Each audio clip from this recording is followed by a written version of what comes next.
role, but I just have to update my information. It's income based, so I'm going to put sound. Okay. All right. Everybody in? Can you hear? Yep. Am I coming? Let me ask you guys this, because this I'm glad that it's happening, because this is what happened the other night, and this is what I really wanted to test for.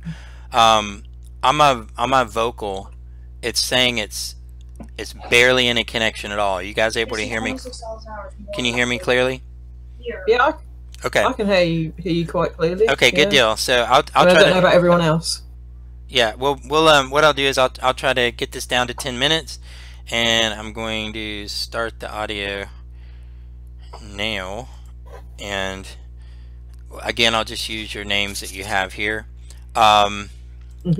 Okay, so you guys find yourself in a room that's roughly 30 by 30, and you see in the center of the room, you see like a table with various instruments laid out. You see a set of bagpipes, you see a drum, you see a dulcimer, you see a flute.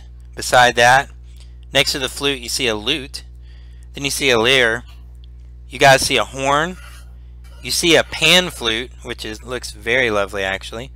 You see a shawm, and I have no idea how to describe to you what that is, but you see it. You also see a viol. And so you see these various instruments: bagpipes, drums, dulcimer, flute, lute, lyre, horn, pan flute, shawm, and viol. However, there's only one of each instrument. And you guys find yourself coming into this chamber, and the first to enter the chamber is Joe. So Joe, what instrument do you like to rock out on? I'm gonna take the pan flute. Okay, excellent. So Joe walks over and he grabs the pan flute, and next to walk in behind him is Laura Lynn. And you notice that there is no pan flute on the table, but the other instruments are still there. What do you rock out on? I'm gonna take whatever looks the most like a ukulele. Damn it. Probably be a I think a lute looks like that. I think. Yeah, so a lute kind of looks like a ukulele. Done. It's real big, like it's got a big fat body and a little bitty neck. Okay, and so as Laura takes the lute and Joe has the pan flute, Spoonie Nin walks in like she owns the place, and you see what's on the table before you. Okay, well I'm gonna look at everything, and I'm going to go for the bagpipes. All right, so oh hell yeah! So as Spoonie Nin gets the bagpipes, you see this figure walk in dressed like in dark leathers, and just really his hair is very wild, kind of almost like spikes in this kind of purple and red and yellow, and almost kind of looks like a unicorn. but it's really long hair and just sticking out, kind of like a mohawk. It's not a mohawk, but the way he's clearly put a lot of grease in this, it made it, almost like a Roman soldier's hat with all these various spikes and everything. And he looks at you guys and he goes, "I salute you for those who are about to rock." And he raises his hand up and gives you guys a salute. And as he does this, could you introduce yourself, Joe, and tell me a little bit about yourself, Joe, and your dreams of being a rocker? All right, my dreams of being a rocker for this character. Yes, for Joe Sawyer. See how that pan flute, and this guy knows that you guys are rock and roll. To give you a quick backstory, you guys are at an audition called Faerun Idol. Oh. See here. So tell us about you, Joe, and your rockin' pan flute. My rockin' pan flute. So yeah, I was got kind of picked on as a kid because of my love for the flute, and right on. I just want to show. I just want to show how rocking a pan flute can really be, and then, absolutely, that's it can right. be played by more people than just a fawn, or you're some guy with goat feet. Yeah, right on. Represent, man. So here we go, and then I just do a killer flute. Oh, awesome, man. And everyone is super. Amidst the children. Yeah. and a bunch of little children start following you, and rats, children, and Yeah. all the rats, like a big long line of children, kind of fill outside the room.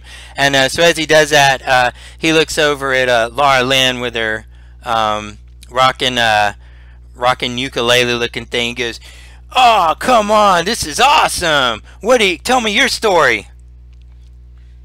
Well, like, man, I'm more chill. Like, rock is an internal thing, so I really like to just kind of chill on my uke stuff. Right. As he's looking at you, he's nodding his head, and his huge fan of hair is kind of floating back and forth. He's put his hand on his chin, and he's kind of he's like really staring at you and just agreeing with your philosophy there. Righteous. He's like, tell me more. I mean, through my travels, I realized that music and the soul are totally connected. And so I strum and I sing, and I've got a real, like, Ingrid Michaelson vibe to me. Yeah. Where I'm just like, yeah, I sing about love. I sing about boys and girls and love, man. Yeah, it's everything. Yeah, that's awesome. That's so awesome. And he looks over. Whoa, you rock the bagpipes. Oh, tell me about it. Yeah, my name's Spoonie. I've got quite a deep voice for a lady. So that means I've got a good pair of lungs on me, and I don't need me tits. Yeah. So I like putting my lips on a pipe and blowing really hard. Yeah. Because that's kind of my deal, man. My father hates the bagpipes, but I was like, no, mate, no, I got to blow, man. I got to blow. Yeah. Give us a blow. With big lungs. Give us a blow. So I grab the bagpipes and go. and so and as she does this, you guys see puffs of flame pop out of the bagpipes, and just fire just shoots out of it. And it is completely righteous. It is absolutely righteous. Yeah, I took inspiration from like Mad Max in it, because I saw that and I was like, yeah, I definitely want a bit of that. That's awesome, mate, in it. You know what I'm saying? Absolutely. That's so righteous. So as he says that, the door opens up, and you guys see this really kind of skinny figure. Looks like they have like some kind of a goblet with a string attached to it, and it's like the string is pulled really far, and they're kind of talking into the goblet, and they go, okay, you guys are on. Come on, let's go. Line up. You're on. And you guys make your way out the door to start your wonderful careers in the world of Faerun as the most famous bards that have ever set foot in the world. Yay! Thank you guys. Thank you guys. Y'all should totally make bards with these now. Y'all should do that. We'll do a bard game.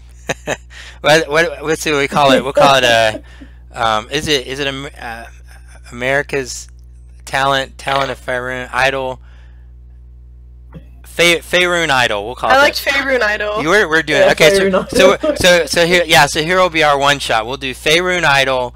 You have to play a bard. And then what we can do is we can do like a roll of like charisma checks and things like that. We're writing that. We're totally writing that. Oh, that's happening. That sounds amazing. So that got born. Thank you guys so much for helping me out. I'm gonna hopefully I worked really hard to get everything ready before we started. So I hope an hour from now when I get to check this, I hope it works. So thank you guys so much for helping me. No worries. That's good. Touch it. No problem. I would legit play that game. I'm writing it. I'm writing it. All right. Talk to you guys. Bye. Bye.